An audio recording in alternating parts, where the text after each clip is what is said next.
You're watching Longshot TV, presented by B&W Trailer Hitches, the last trailer hitch you'll ever need.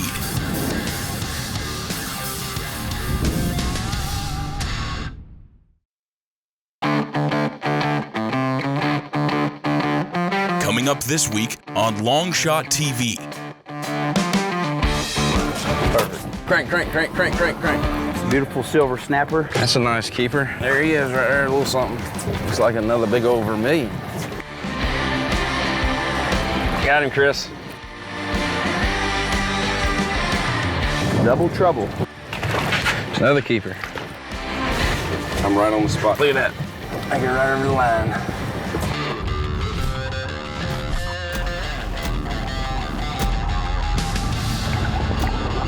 Boom! Yeah! Now that's what I'm talking about right there.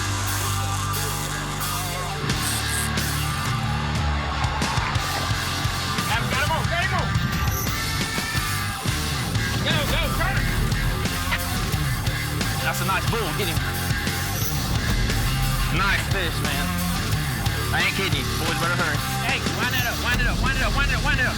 Man, look at that fish there. The Longshot crew does it again. Is that a fish or what?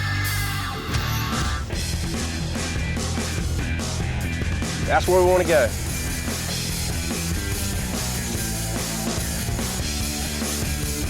Well, today we're back out on the Longshot and we're chasing after some big king mackerel. Big bait, get big fish.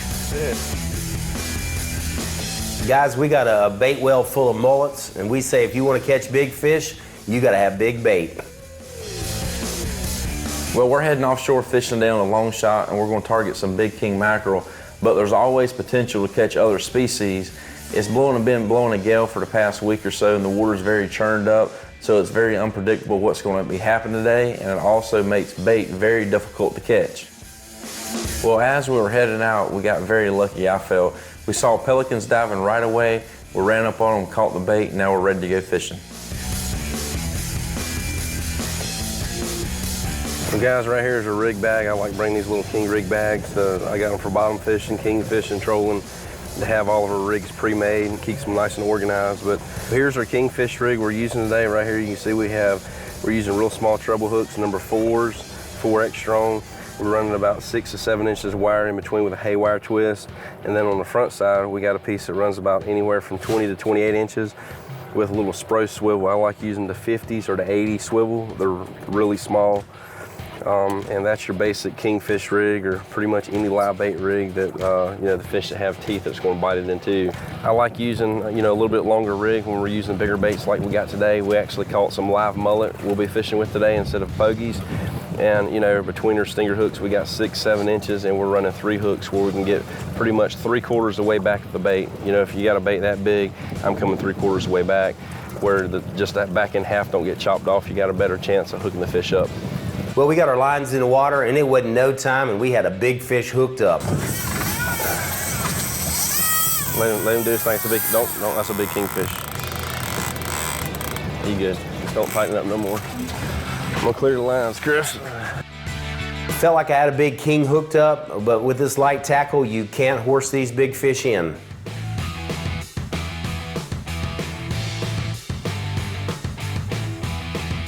I hooked a big one, and he got off. Wade actually puts all the lines and everything back out. We troll around for about 30 minutes, and it just dried up. Well, we just pulled the lines in. We had one strike here in probably the last hour, hour and a half. I don't really see signs of much bait. I see a little bit of bait marking tight to the bottom. We've been running the downrigger down about 30, 35 feet, but no surface bait. I think all that rain and weather we've had has pushed these fish a little further offshore, pushed the bait out, which the fish is going to follow it. So we're going to jump about another 8 miles offshore and try to find some bait and try to find some fish.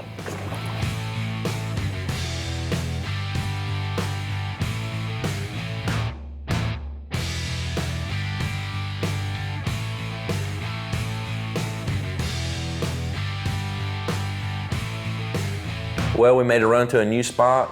We got hooked up really quick. Now Chris has got a nice barracuda on.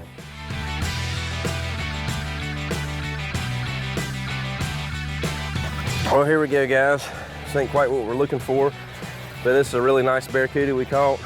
We're just gonna pull him up, take some quick pictures, and let him go. To keep up with all the fishing action, check us out on the web.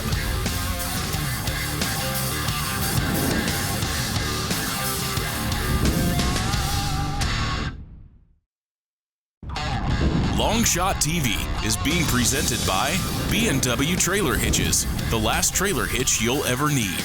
And by Yellowfin, build your legacy. Simrad, marine electronics.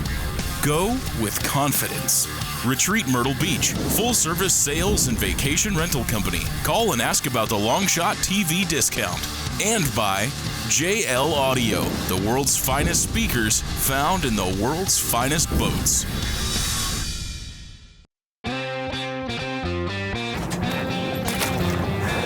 Well, this is the third or fourth spot we've hit so far today, and just very little action. I mean, it's almost like a dead ocean. We fished some really good places. I've caught tons of fish through all these places we've stopped over the years, and seeing very few, one or two birds off in the distance, hardly any bait busting on top of the water, just scattered here and there. But then as we got deeper today, I did start to see more birds and some bait start busting on top of the water, and we stopped not too far from some right here behind us that was busting on top of the water, and tried it for about 30 minutes and nothing. So we're definitely burning daylight, so we're going to switch over and drop down. I'm definitely marking the bottom up really good on these ledges with some black sea bass and some snapper, vermilion snapper, and we're going to drop down and switch over and see if we can get a bass or a vermilion snapper to bite the hook. So let's see if we can get them fired up. Fishing for these sea bass is always fun. It seems like we can catch these things one after another.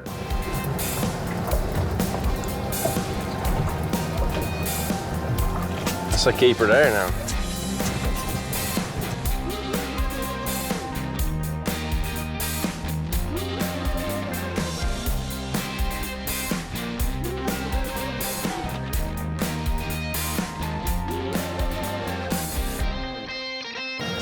Well, here's a couple Chris just brought up. I wish I could say I caught these, but I caught the big one early. He's in the box, but Chris caught these little guys right here.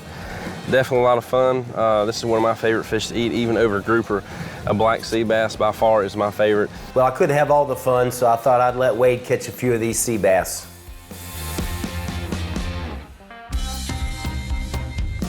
Here's a gray triggerfish. See how his fins lock like a gun trigger there? It won't bend down. And this is like the safety release. You hit this little one and it'll fold right down. Stand it back up, you can't move it, and release it. It's pretty neat. That's a really good eating fish. That's the gray triggerfish.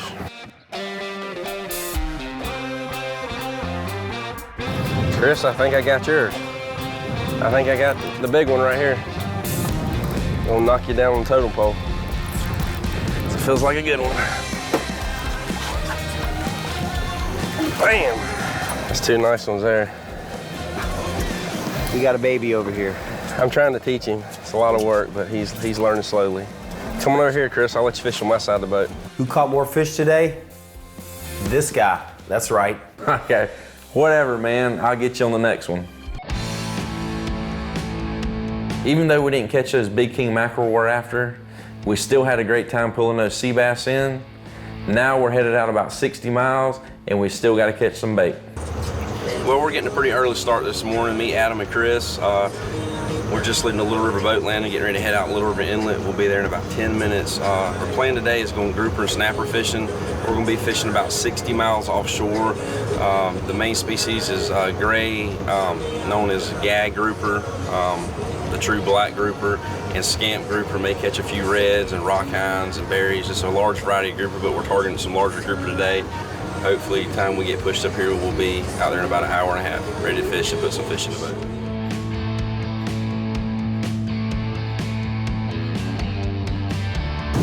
Right here, what I got in the plotter is just years catching live bait and stuff and just spending time out here. This time of year, the water's real warm, bait's abundant, but these certain little inshore rocks you see off to my right-hand side here, heading back north, we're right off North Myrtle Beach, actually off Cherry Grove. And these are just little places I found over the years out here jigging bait, fishing, and I've just saved them and labeled them for certain times of year, but you'll see it when we kind of come up on the bait. I'm right on the spot. That's bait right there. Coming to that hard red bottom, that's your bait. There's one grouper.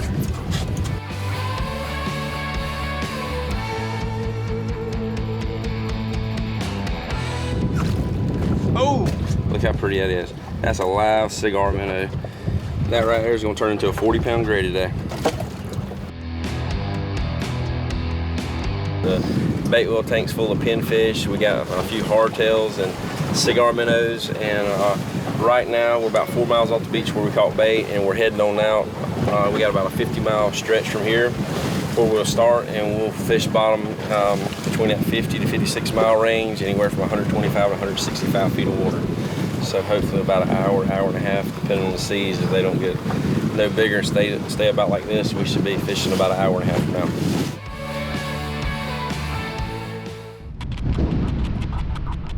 To keep up with all the fishing action, check us out on the web.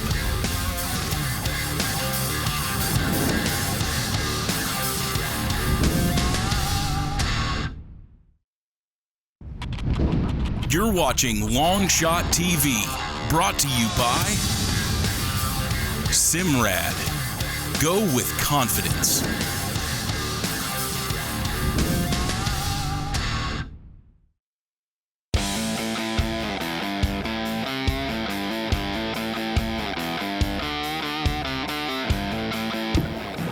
Pretty much what we're looking like. Got our 80-pound braid there, running to a big 400-pound swivel L-bar to lead. And what I do until I get my rig ready, I'll just let her hang. First hook, second hook, third hook. The two short baits on a rally rig or a T-rig, I like cutting the tail off. That keeps the bait from spinning on the way down. Cut the minnows in half. These are sardines. We're gonna use these sardines because they're softer than a cigar minnow, and when I drop the sardine down, the little fish, the triggers and the grunts, when they're pecking at it, it busts up and dissolves in the water, creates a slick and like a chum down there for them. And then once we get the fish rallied up, then we'll start sending whole cigar minnows down and catch the grouper. But these sardines are good for getting the water chummed up. The back bait on the rally rig, the longest hook back, I like leaving the tail on because in the tide, we got a little bit of tide today, about 1.5 knots, and it'll actually hold the bait true. It will spin a little bit going down, but it's such a long leader, it's not gonna get it all tangled up because it's the far back one versus the front short leaders. If I left that tail on, it would spin like that all the way down and twist it up.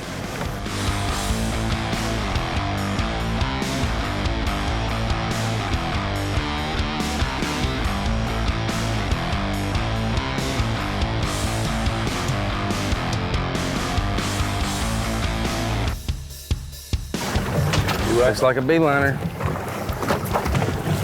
Little vermilion. He's a little too small. Nice, pretty fish though.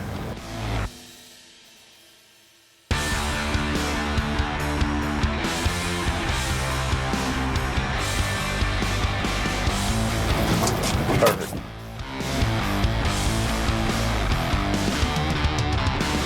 I'm getting a bite. You are? Yeah. If you see it like bow over a couple times and like shake him, just start cranking, he'll be hooked.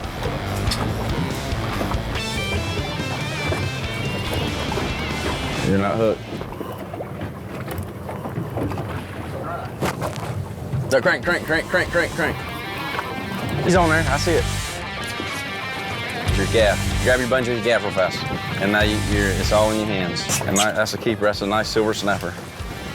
Beautiful silver snapper right here off the coast of the Carolinas. Couldn't ask for a more gorgeous day here in August. Just a great day to be fishing on the in the Gulf Stream. We got a little something here coming up. I don't feel like a monster, but it's a fish. There's my L-bar, there's my bungee. Let's see what we got here.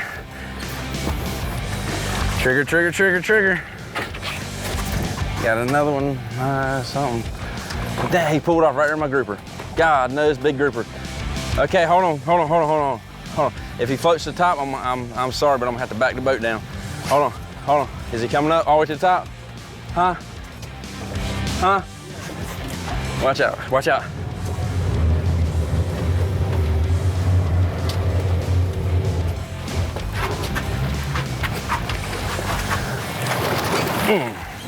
There he is, hit my pinfish. Hated to do that, but I ain't gonna lose a nice grouper. That's right there. That's a nice rockhind grouper there. Some people call them strawberries, rockhinds, but it's a really good eating. They don't really get much bigger than that. Some people call them green beans, but you can see my pinfish in his mouth right there. I mean, he pretty much held it, but when he had the, but when he had the bait, I hooked through the nose, and I was telling you earlier how the hooks would catch him in the side of the mouth. See how he sucked that bait in? He kind of descaled him. He was working on the tail. So I seen him nibble on it. I just had to let him take it a little bit. And that's how the smaller fish will do. But you can see how he scaled that pinfish. But that's gonna be some good eating right there. Definitely for me. Chris is gonna have to catch him one. To keep up with all the fishing action, check us out on the web.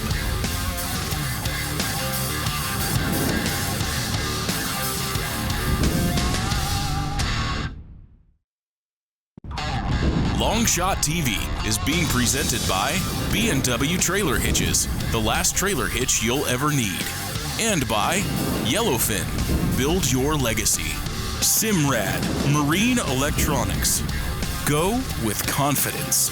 Retreat Myrtle Beach, full-service sales and vacation rental company. Call and ask about the Longshot TV discount.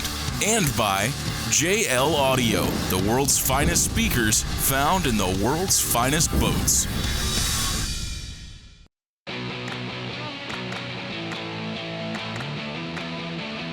We're sitting about 60 miles offshore right now. We're targeting trying to catch a nice grouper, but all we're catching right now is snapper.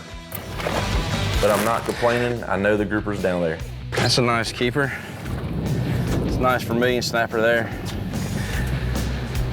Some people call them red snapper, but the proper name for that fish is a vermilion snapper. Really good eating fish, beautiful fish. I got two little baits up front, split a cigar minnow in half. On the first two hooks, on the back hook, I got a live pinfish. I'm waiting for that big bite. So the first two baits, you'll catch a little fish. Sometimes you'll catch a gray or a scamp on those baits as well, but most time you're gonna catch your bigger fish on the back hook. But with all them little fish feeding on that smaller bait, it gets the water chummed up and causes a frenzy down there and draws them big fish in. There he is right there, a little something. Looks like another big old vermilion. They're a nice vermilion snapper for the box. These vermilion snapper are going to taste great, but I know there's some big grouper down there.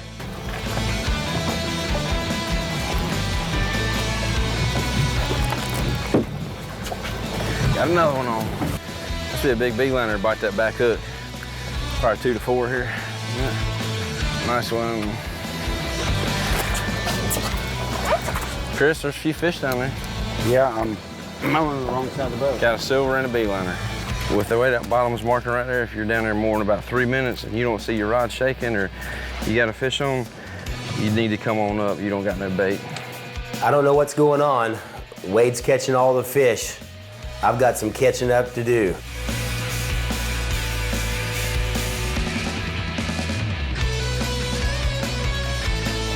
There he is.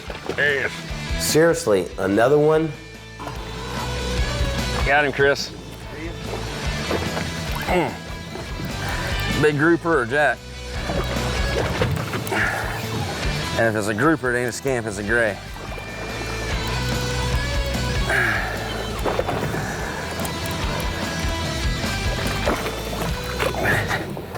I'll let you know here real fast. Jack. Yeah, jack. That's a jack. It's not a greater jack, but it's an Amico jack. We usually catch them offshore here. Sometimes they have a little bit of parasites in them, worms in the tail, so we're gonna let this one go here. There he is. I guess today is my lucky day. I hook a bait, I toss a bait, the lead hits the bottom, I hook up, I catch a fish. Maybe I should let Chris come over here on this side of the boat and hook up to a big fish today. 2 pinkies, Chris. Well, I thought it might have had a scamp. Looks like we got 2 silver snapper. Finally, after watching Wade catch fish for, it seemed like hours, I finally catch a couple snappers myself. Well, breaking the ice. Oh, you caught them. Double trouble. 2 Two beautiful silvers. Great day to be out here with the Longshot crew. Adam, Wade, myself. Couldn't be any more fun catching these snappers. Hopefully we can get some big groupers. Another keeper. No, I think he's gonna make it. Yeah. What about this one? No. See when you catch them like this, Chris? Look at that. I get right over the line. They say pride comes before the fall. Just you wait, I'll be bringing in a grouper here shortly. Well, we worked this piece of bottom pretty hard right here. Not every piece is gonna have a ton of grouper on it, but this here is a good piece of bottom. I've caught a lot of grouper on it over the years, but it's got a lot of beeliners on it, a lot of triggerfish, a lot of silver snapper. Pretty much every drop down we're double heading silver snapper known as pinkies. Really good eating fish. We're catching beeliners on the other end of it. On the east end of it, we caught the beeliners. On the western end of it, we caught the silver snapper. So what we're gonna do now is pull around, pull the anchor up, and ease us a little further offshore, a little deeper, and see can we target the grays and the scamp grouper a little better. Didn't find none here. We caught one strawberry grouper, are really nice and about as big as they grow, but that was the only grouper for this stop. But it's starting off good. We've got some fish in the box.